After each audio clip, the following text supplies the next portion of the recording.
আসসালামু আলাইকুম রহমতুল্লাহ। আমি এখন দাঁড়িয়ে আছি মসজিদে নববীর পশ্চিম এবং দক্ষিণ কর্নারে যে 310 নম্বর গেট আছে তার বাইরে 100 মিটারের মধ্যে।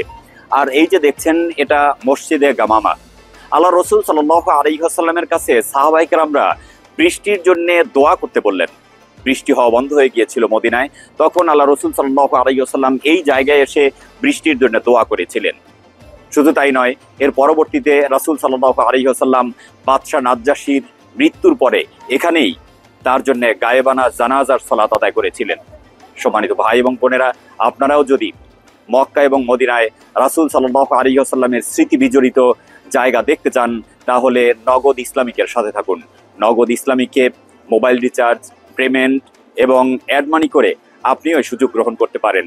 আল্লাহ তাআলা রব্বুল আলামিন আমাদেরকে সবাইকে আল্লাহ রসুল সাল্লাল্লাহু আলাইহি ওয়াসাল্লামের স্মৃতি বিজড়িত মদিনায় আসার এবং মসজিদে নববীতে সালাত আদায় করার তৌফিক দান করুন, আমিন।